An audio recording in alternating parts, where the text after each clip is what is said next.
En esta ocasión vamos a leer Juego en el Tablero 2, libro del gran maestro letón nacionalizado español Alexei Shirov.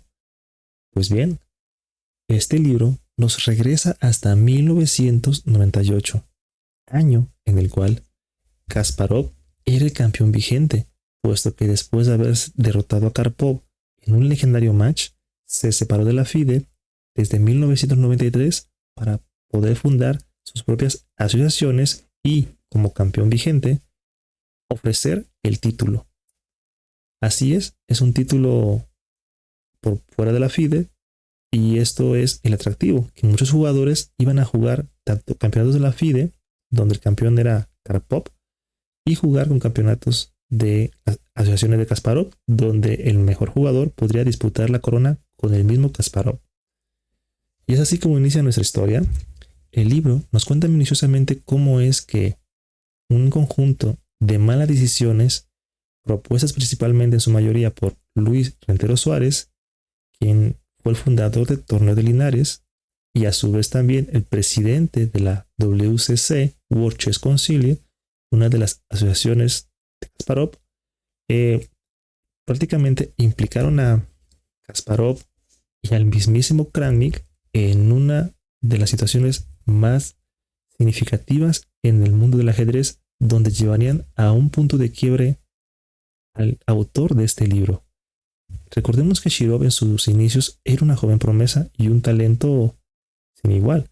De hecho, el autor nos relata en esta obra minuciosamente cómo es que lo que pensó que sería su mayor golpe de suerte se convirtió de un modo u otro en una catástrofe. Sí, todos conocemos a Shirov porque justamente tiene esos destellos que nadie más tiene. Y para contar lo siguiente necesito recurrir a Victor Bologan. De hecho, ya le dediqué un video si quieres verlo. Y es importante que lo mencione porque él justamente nos explica que el estado de ánimo de un jugador es importantísimo. Recordemos que también se habla mucho de que Ivanchuk no es campeón del mundo porque no se concentra. Y bueno, tiene que ver con los seconds, esos llamados asistentes o socios. Sí, recordemos que Dubov Danil es second de Magnus Carlsen. Y esto es interesante porque el mismo Bologan nos comenta que desde 1992 ha sido seco del Alexei Shirov. Así que, de acuerdo con Bologan, en el ajedrez contemporáneo, la clásica forma de trabajo de acuerdo con el esquema entrenador-discípulo prácticamente ya no existen. Esta se ha conservado solamente para los ajedrecistas muy jóvenes. En su lugar, se ha popularizado la cooperación entre fuertes y grandes maestros, los llamados ayudantes o a veces simplemente socios. Mi primer caso y calidad de asistente tuvo lugar en otoño de 1992, cuando Alexei Shirov me propuso que le ayudara durante el torneo del Tribulin. En un momento determinado, las relaciones de amistad se transformaron en una cooperación fructífera. Nosotros trabajábamos juntos en el ajedrez, éramos socios. En esos casos, cuando yo le ayudaba en los torneos, Alexei, un hombre generoso, siempre me pagaba bien por mi trabajo. Si nos distraemos un poco para analizar el tema de los ayudantes, se puede decir que la función principal de estos consiste, a mi modo de ver, ojo, mucho ojo, en el apoyo psicológico. El gran maestro de alto nivel juega lo que conoce y durante el torneo es difícil aprender algo nuevo del ayudante. Por supuesto, es posible que sirva alguna idea, pero lo más importante que debe hacer el asistente es crear la atmósfera necesaria. Así es, ayudar a la persona a distraerse tras una partida pesada, es decir, apoyarlo. Escuchen esto. Para mí, un maravilloso asistente resultó ser mi esposa. Así, en Dortmund en 2003, la mayoría de los participantes tenían como ayudantes a fuertes grandes maestros. Por ejemplo, Anand tenía a Rustem Dautov, Leko a Arshad Petrosyan y yo llegué con Margarita y gané el torneo. Esto indica que el factor psicológico está en un primer plano para los ajedrecistas. Recordemos que Anand muchas veces admitió que se sentía muy cómodo justamente en compañía de su esposa en los torneos. Es un hecho que al menos si el tener tu pareja en los torneos no es un factor crucial para ganar, al menos no te produce inquietud como si algo estuviera mal. Bueno, pues justamente lo que nos plantea el autor tiene que ver, otra vez regresando a 1998, con el mítico torneo de Linares. Así es, un torneo fuertísimo que en algún momento fungió como torneo de candidatos e incluso me parece que como campeonato del mundo. Y bueno, la historia es la siguiente. Veamos que el autor es muy cuidadoso en explicarnos cada detalle. En enero de 1998, Shirov dice: empecé mal el torneo de Wihansi, solo con 1.5 de los 4 primeras rondas, después de omitir una continuación ganadora contra Karpov, a quien de hecho todavía no había derrotado nunca en el ritmo clásico. Después de aquella partida, di un paseo nocturno bastante largo por la playa del mar nórdico, preguntándome cómo podía por fin empezar a puntuar ya que mi juego parecía suficientemente fuerte y creativo. Ahora ya no recuerdo a qué conclusión exacta llegué en aquel paseo, pero la partida contra Kramnik del día siguiente me dio una buena respuesta. Desde ese momento empezó una buena racha, aunque estropeara un poco mi torneo de Wihansi. Al perder con Solov, finalicé en tercero con 7.5 puntos de 13. Pude haberlo hecho mejor. Ahora, la próxima cita era en Linares y me preparé concienzudamente para el torneo, uno de los mejores en la historia, ya que 7 participantes eran también los 7 mejores en el ranking mundial. El gran maestro israelí Emil Sutovsky estuvo conmigo antes y durante el torneo, mientras que Mikhail Rishagov vino también para las últimas 7 rondas. En el torneo de Linares me sucedió de todo. El pesimismo al perder en la primera ronda con Anand, el optimismo después de ganar buenas partidas a Ivanchuk, Topalov y Svidler y empatar con Kramnik, Kasparov y con Anand en la siguiente vuelta, el realismo al perder mi segunda partida con Ivanchuk en una posición casi ganadora, la euforia total al ganar contra Topalov y Kramnik y el regreso a la tierra al perder con Svidler y empatar con Kasparov, finalizando segundo tras Anand. Desde luego, ha sido hasta ahora, hasta la fecha, el mejor torneo de partidas lentas de mi vida. Bueno, podemos ver aquí justamente los resultados. Vemos que Alexei Shirov terminó justamente en segundo. Vemos que Kasparov, aunque no quedó en primero, no perdió ninguna, O sea, es un oponente muy difícil de vencer. Incluso Kasparov el único punto que hizo fue contra Anand. Y esto es el único punto que perdió Anand. Solo contra Kasparov. Por su parte, Shirov le ganó a Kramnik. O sea, veamos qué pasa. Por desgracia, que no se me olvidará nunca en la vida, mi regreso a la Tierra fue parcial, porque a pesar de mis principios, pero influido por uno de mis 2 entrenadores en Linares, acepté la propuesta del fraudulento organizador Luis Rentero Suárez, entonces presidente del WCC, World Chess Council, una organización creada por Kasparov para disputar un match con Kramnik 2 meses y medio después en Cazorla, Jaén, cerca de Linares, para determinar al retador de Kasparov. Así es, invitaron a el mismísimo Alexei Shirov a disputar un match con Kramnik para ver quién de los dos sería el retador de Kasparov por el título de campeón mundial. Lo normal era que el match fuera jugado por Anand, porque quedó en primer lugar, ¿no? Pero por alguna razón se negó y la propuesta me llegó a mí. Al final pensé que mi segundo puesto en el torneo de los mejores del mundo se podía considerar como un motivo de peso para disputar el referido campeonato oficioso del mundo. Pero hoy en día tengo clarísimo que los criterios deportivos tienen que ser muy estrictos y anunciados con antelación. Anteriormente Linares no estaba previsto como torneo clasificatorio. A pesar de que considero la aceptación del match contra Kramnik un grave error, Tampoco están exentos de culpa los señores Rentero, Kasparov y Kramnik, por lo que ruego, perdón, por lo que luego me han hecho cada uno por separado.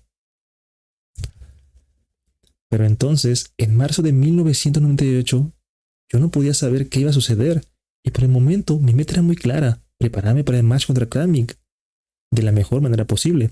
Aunque Kramnik era en ese momento el segundo jugador mundial, según el Rey Quinelo, estimaba que mis opciones eran bastante buenas, sobre todo porque mi score personal contra Vladimir era positivo.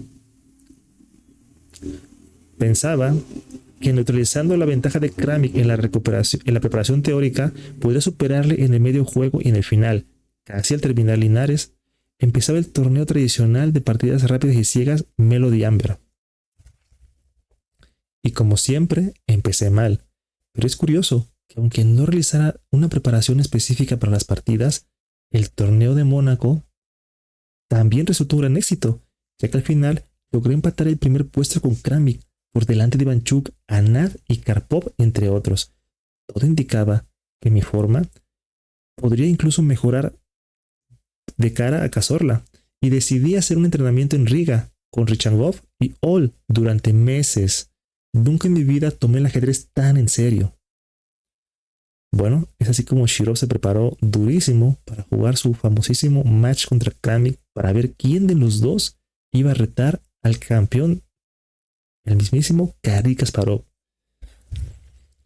El match empezó a finales de mayo y todo fue más o menos como estaba previsto.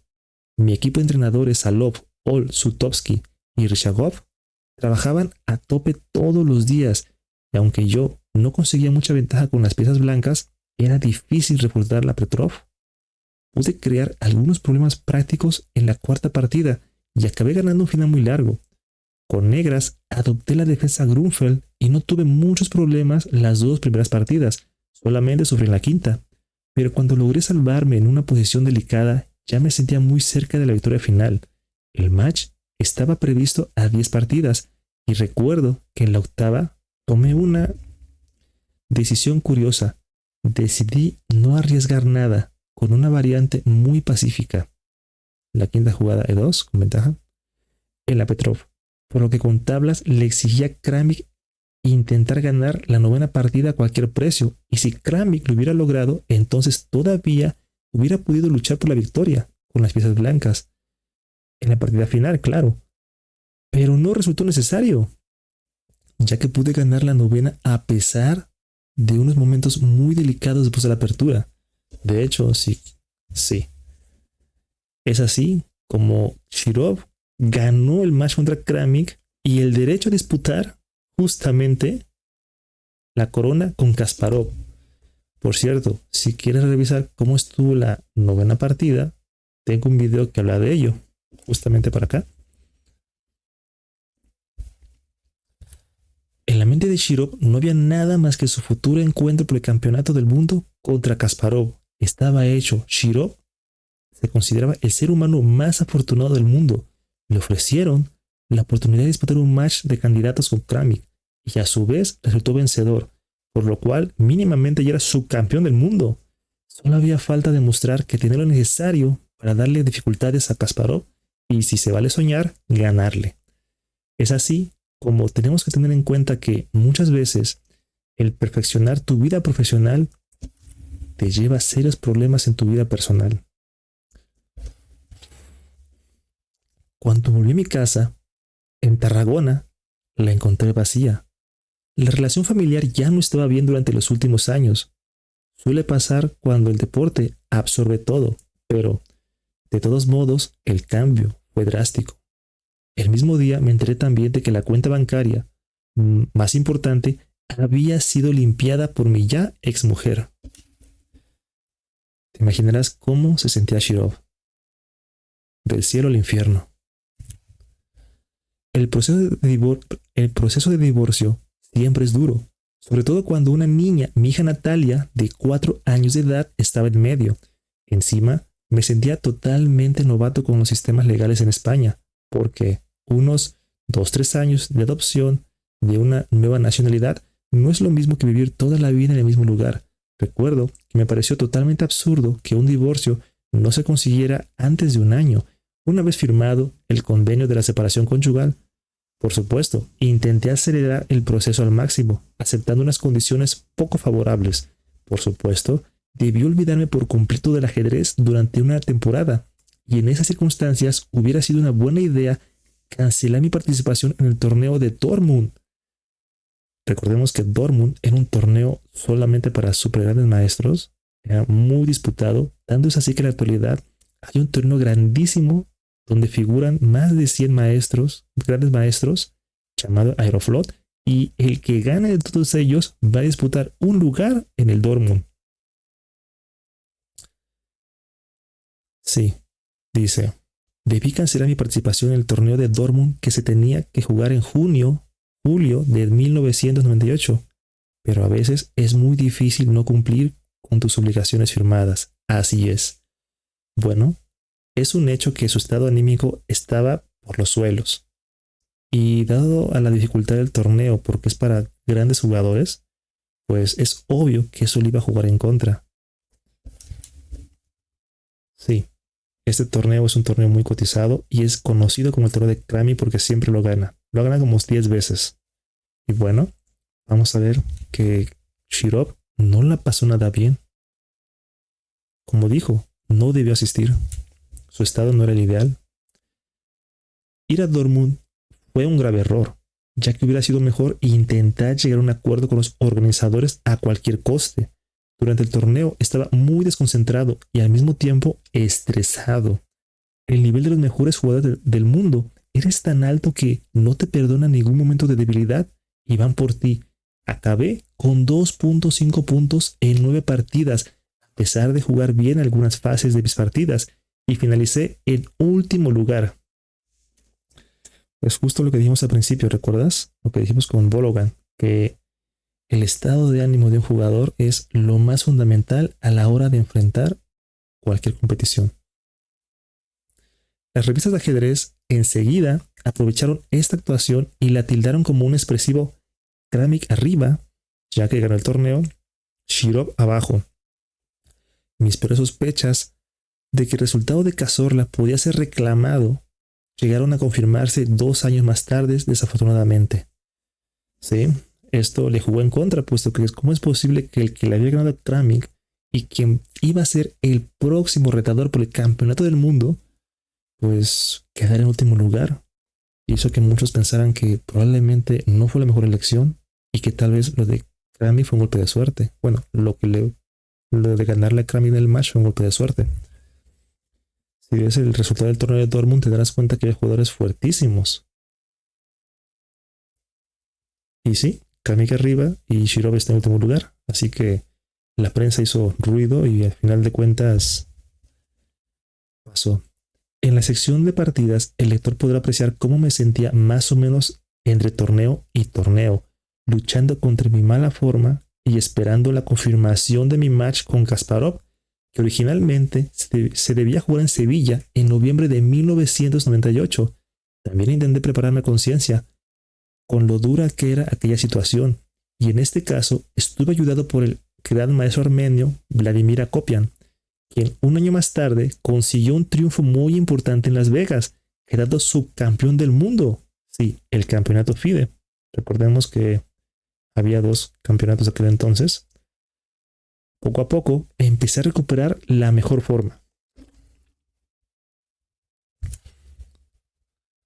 Durante el torneo de Polancia Drog, en agosto, me llamó Luis Rentero y me sorprendió con la insólita noticia de que mi match con Kasparov en Sevilla quedaba cancelado y no se ofrecía ninguna alternativa en sus condiciones similares. Cuando le dije que entonces me debía pagar $200,000 de compensación según el contrato firmado en marzo, su respuesta fue que podía comerse aquel contrato y que no pensaba compensar nada. Por supuesto, desde aquella conversación nunca saludé a ese hombre, pero curiosamente él recuperó su prestigio en los medios de comunicación muy pronto, tal vez porque hoy en día la memoria humana es muy corta. Sí, recordemos que después de lo de su mujer, Shirov quedó endeudado y bueno, esto no le jugó bien, es decir, le llovió sobre mojado. en ese momento me sentí como en un infierno. Primero, unas conversaciones con gente cercana a Kasparov sobre nuestro match en California, con una bolsa de $1 millón en vez de dos. Parecía que se podía acordar parecía que se podía acordar jugar el match bajo ese compromiso. Es decir, bueno, se quedó cancelado Sevilla, pero el show debe continuar. Así que lo que ofrecían era eso. A lo mejor lo podemos hacer en California. La bolsa ya no va a ser tanto dinero, pero pues va a haber bolsa. Recordemos que cuando jugó el match contra Kramnik, eh, justamente Shirov no recibió premio, porque el premio era jugar contra Kasparov. En cambio, Kramnik sí recibió premio, el perdedor. Así que es una pregunta muy difícil. Si habría sido más conveniente perder ese match. Bueno, seguimos. Pero en ese entonces recibí un fax de otro de los miembros de esa asociación fraudulenta, el vicepresidente de la WCC, el Dr. Williams Weird, indicando que California también quedaba cancelada. Intenté conseguir que el match se jugara en Barcelona con el apoyo de la Generalitat.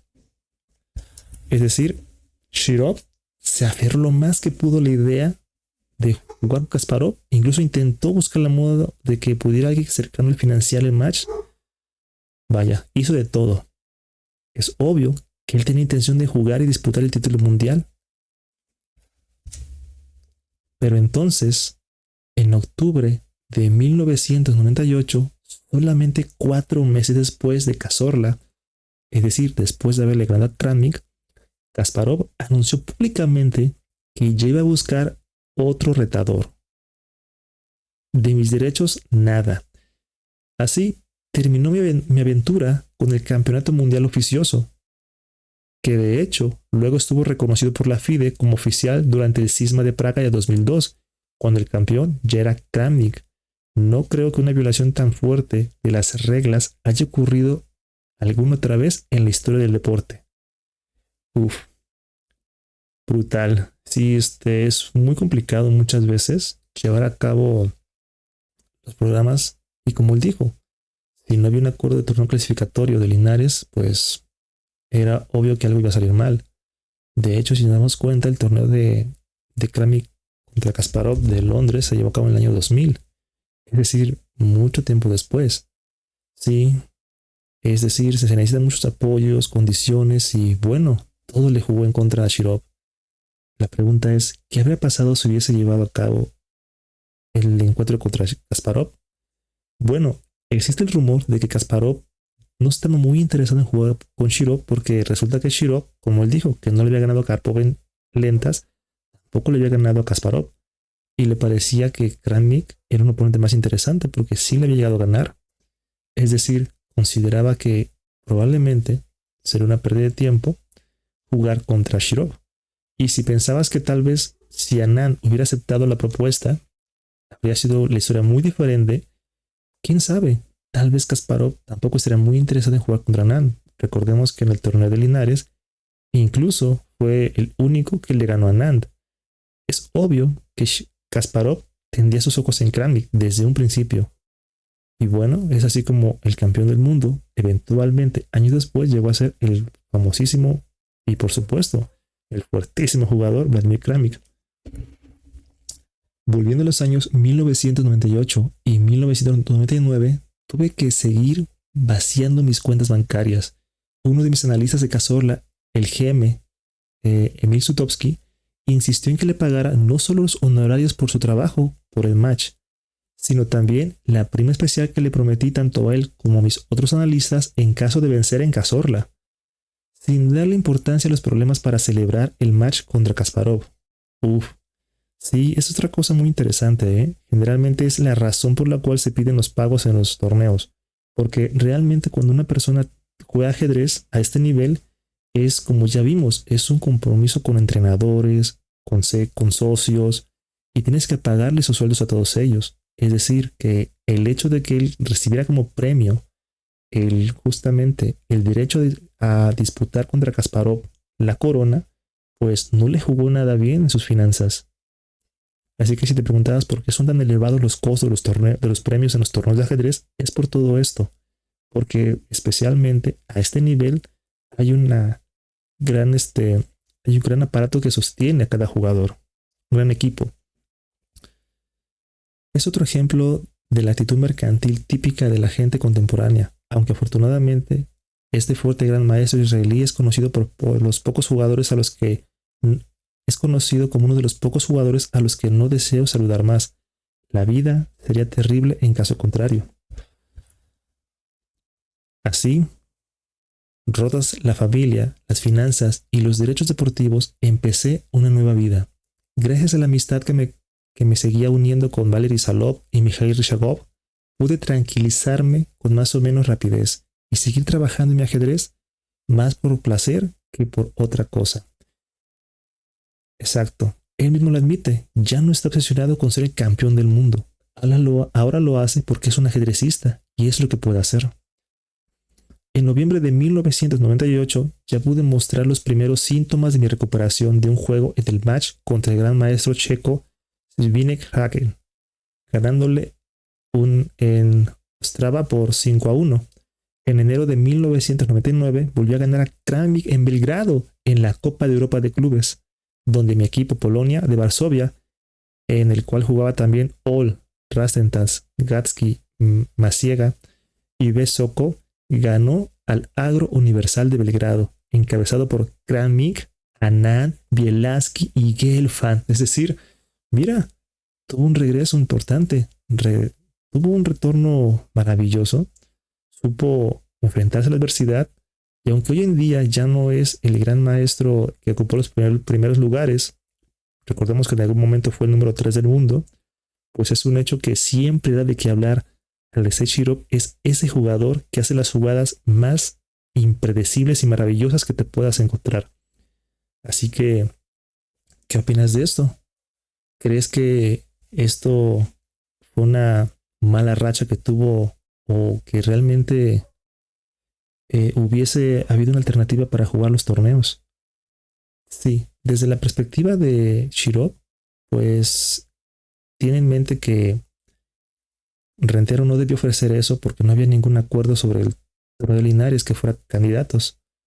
Por otro lado, mismo Shirov menciona que Kasparov debió respetar el acuerdo. Y por último, menciona que Kramnik también debió hacer respetar ese acuerdo o no participar. Pero bueno, el show debe continuar. Así que de una forma u otra, tuvieron que acoplarse a lo que tenían en ese entonces y le tocó el pagar los platos rotos. Por cierto, hay artículos que mencionan campeones sin corona, pero mencionan a los que ya conocemos. Por ejemplo, a Keres, a Bronstein, Rubinstein, a Spellman, me parece, a Larsen, perdón, Bernancer, Korchnoi, Leonid Stein incluso. Por otros mencionan a los mismos, pero con Reshevsky, Pomar y otros más. Sí, el pasado principalmente. Pero no he visto hasta ahorita jugadores que mencionen este caso de Shirov. No sé si tal vez la mayoría, como vio Kramnik, que disputó con Kasparov, a lo mejor muchos piensan que el que venció entre el match Shirov-Kramnik fue Kramnik. Pero bueno, es un hecho que Shirov es todo luchador y no es raro que sea considerado por muchos como un campeón sin corona, al cual prácticamente se le negó el derecho a disputarla.